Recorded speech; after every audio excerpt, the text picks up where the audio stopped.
everyone. First of all, I would like to thank the Cold Chain Federation, Sayin, Tom, and others for inviting me to this wonderful event.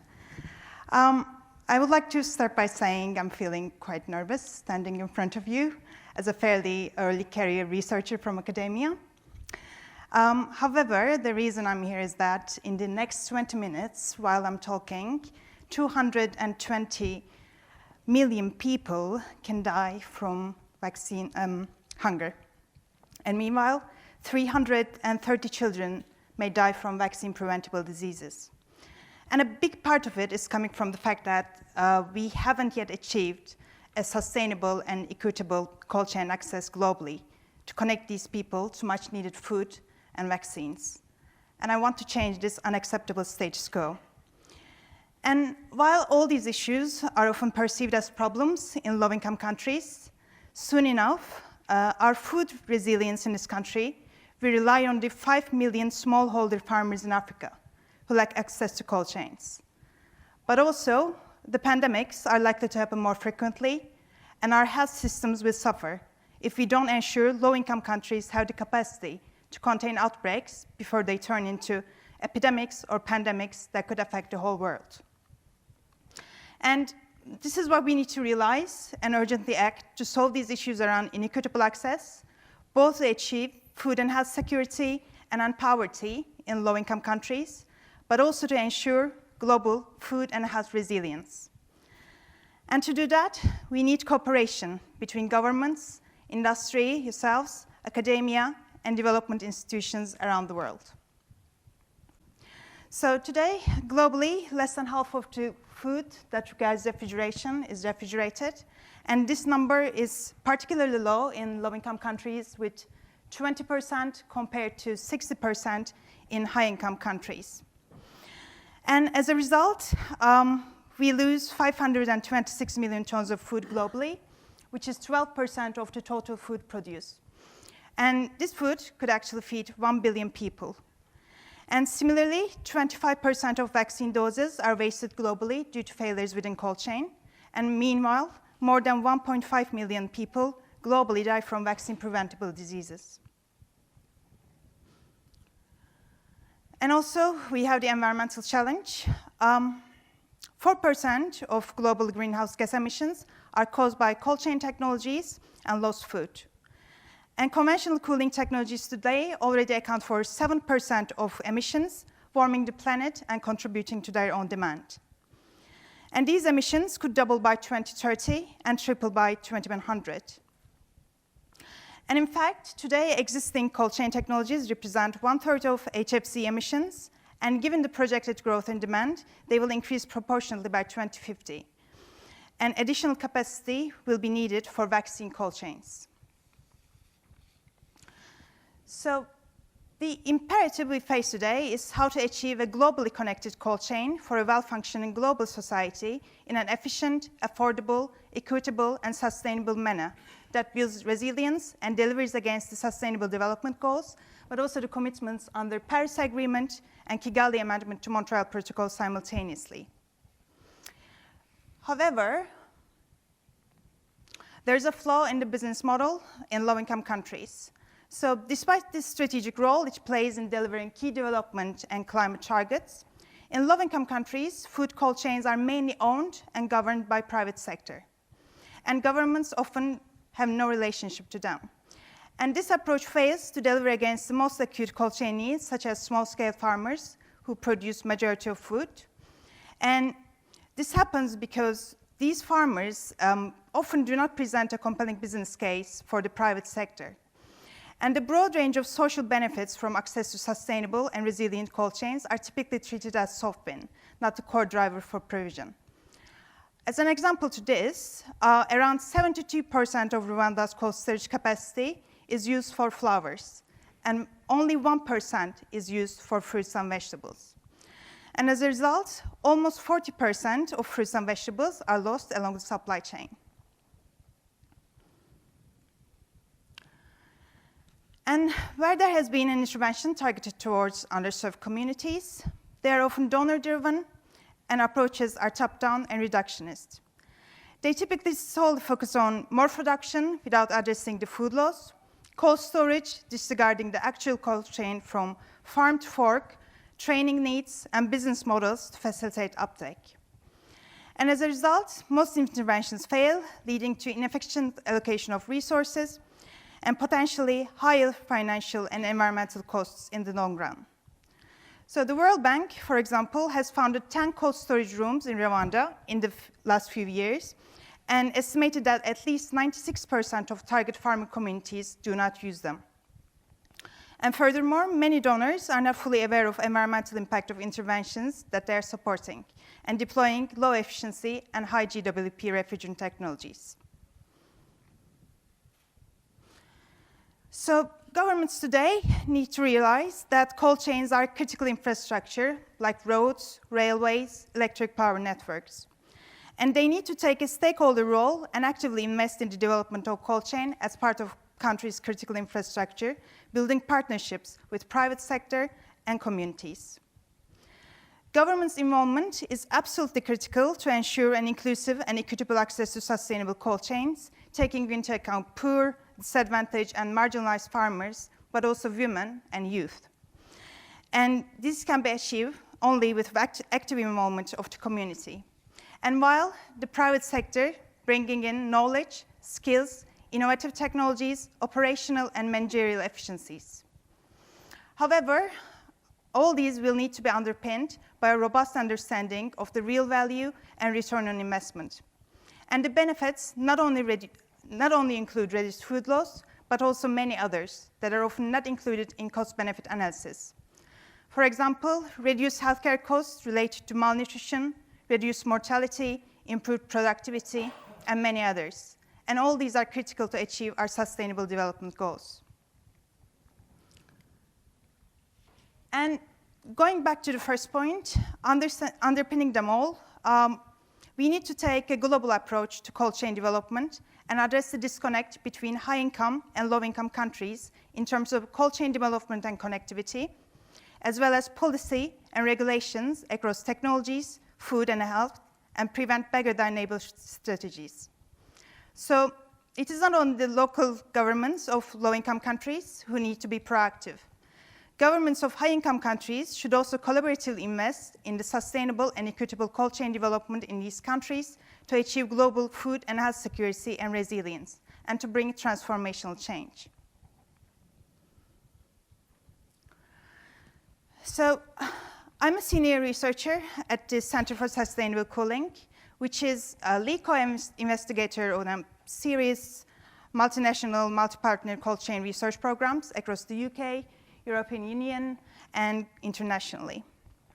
And our key research areas include exploring system-level approaches to how to use and mitigate the need for, make, store, move, manage, finance, and regulate cold to meet cold chain needs equitably and sustainably, but also facilitating uptake, including business models and financing of innovative systemic solutions, and increasing awareness amongst policymakers about the importance of sustainable, equitable, and resilient cold chain system globally.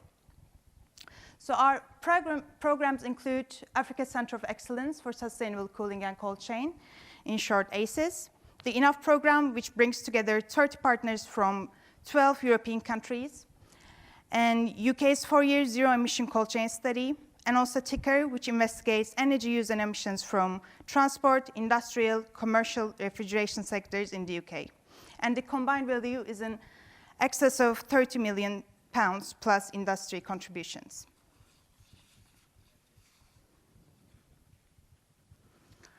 So I would like to specifically talk about ACES, as I think it will create a seamless corridor for the industry between the UK and Africa. And it will facilitate an environment for collaboration with the governments, academia, and development institutions. And through this, we can deliver transformational change. The program brings together the University of Birmingham, Heriot Watt, London South Bank, and Cranfield, plus international partners.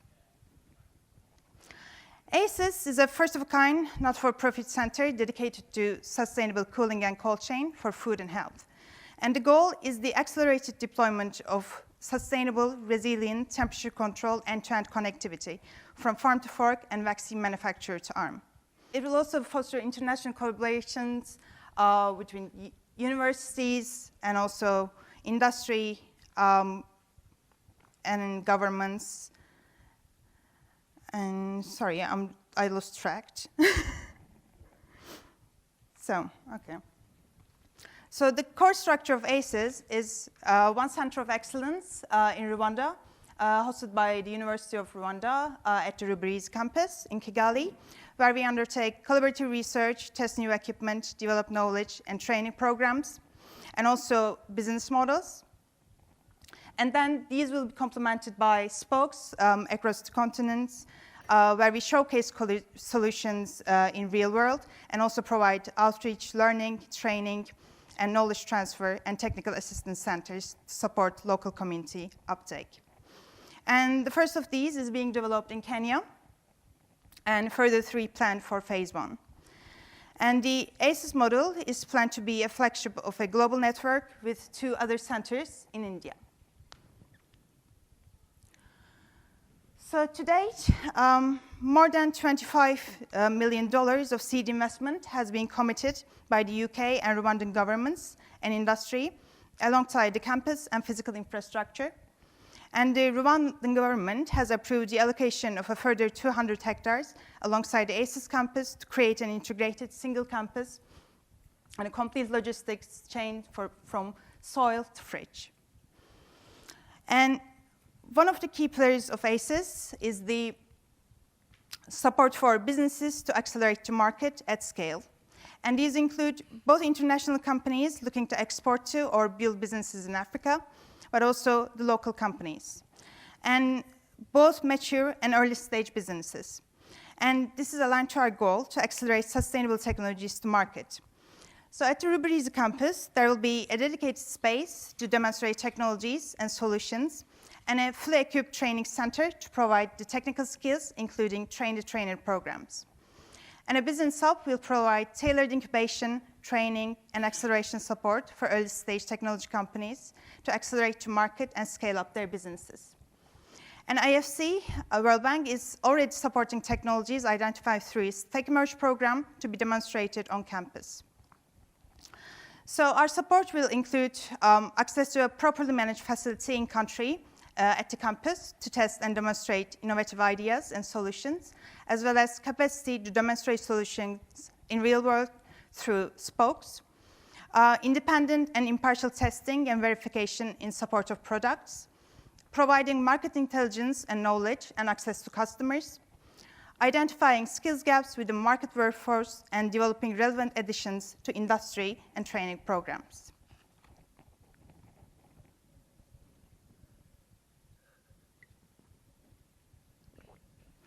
So at the same time, there is the research dimension. We are developing tools, models, and assessment methodologies to understand the cold chain needs both at community level and at national levels, but also understand unintended consequences of bringing that cold chain access. And with Heriot-Watt University, we are developing virtual models which can be populated with countries' data sets to understand and develop optimized cold chains. And using the model, we can create digital twins, and we can test the system against government's missions, such as export targets and food security, but also against climate risks, to understand how resilient, for example, are cold chains to higher temperatures and also floods. And we are also working on understanding the real value and return on investment by quantifying and monetizing the impacts of cold chain access across social, economic, and environmental dimensions to facilitate government's involvement in cold chain development as part of their critical infrastructure and unlock new funding. So there are a lot of issues we need to address, and these are only going to get worse with climate change. So we need collaboration across governments, industry, academia, and development institutions. And I can't stress this enough. And this is what we would like to facilitate through ACES to bring transformational change. Our global food and health security depends on achieving equitable access to sustainable and resilient cold chain globally. The challenge we face in low-income countries is not merely deploying more equipment. It is more about establishing a robust, seamless, temperature-controlled end-to-end connectivity from farm to fork, supported by fit-for-purpose technologies to meet cold chain needs effectively, but also energy and transport infrastructure, policies and regulations, as well as equitable business models to facilitate uptake, but also skills and capacity at all levels, from farmers to engineers. And we need to achieve this without using diesel and climate-polluting technologies. In the UK, currently, we import 84% of our fruits and 47% of our vegetables. And at the other end of the chain, Rwanda has a strategy to double agri-exports by 2025.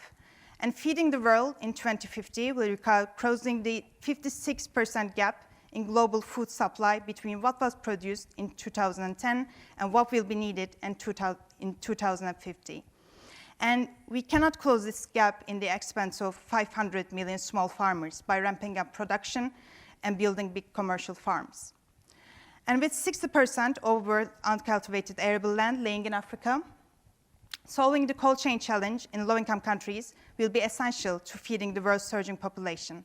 And the global cooperation will be key to achieve win-win outcomes. Thank you very much.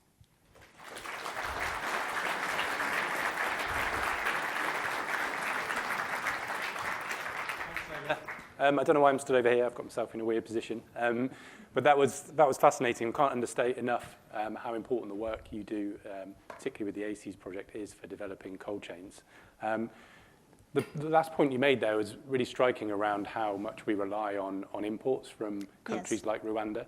And it definitely hit home to me. We should do more as a country to, I guess, take responsibility for developing cold chains, particularly sustainable ones, within those countries than we do at the moment. Not only in Rwanda, in Africa and other countries. So our food resilience doesn't start at Heathrow, right? So we need to take a more globally connected approach. And that's why we always say our government has also a responsibility to go ahead and invest in these countries. And we're doing it. So with ACES, with DEFRA, we have now more than $25 million of seed investment. So I think what we need to realize now, it's not only about the low-income countries and achieving sustainable development goals. In the future, our food and health resilience will depend on what's going on there and connecting that world to ours. So that's the message I'm trying to convey. Yeah, no, it's coming across really well. And obviously in the audience, we've got operators of cold chain within the UK, people that might receive products from those countries, and also a lot of expertise when it comes to very robust cold chain that we have here in the UK. What can people in the audience do to support your work? Is there can you use their expertise? Yes, definitely. So we have ACES, right? So we can demonstrate the technologies. We can help industry to build the workforce they require in country. And also we can support the business model development to facilitate uptake. So it's quite important to have that environment. And what we're trying to achieve is that, because in low-income countries, I don't see it as a technological challenge. We have this technology. What's going on there is that affordability, they don't have the skills to deploy these technologies, maintain them, and also they don't understand the business models for farmers. For example, if you deploy a cold storage there, it's not going to be used because you don't put pre-cooling before that. So, and it's not happening. So we need to take a system-level approach, and it needs to be global. So we bring in technologies, and but anybody if you like leapfrog to a more sustainable technology deployment. And there are other points you made previously. Whatever you deploy today is going to be in operation in 10, 15 years. So we need to be careful. We need to future-proof. So it's really important to build that environment for collaboration and bring technologies to Africa and other low-income countries. And anybody interested in getting Yes. involved or finding out more, presumably they can get in touch with the project team. Yes, exactly. We have Danfoss already building offices, Daikin, so it's a really good opportunity both for early stage businesses, but also more mature businesses. Brilliant. I think we've got a question, Dermot. It isn't a question, it's more of a statement.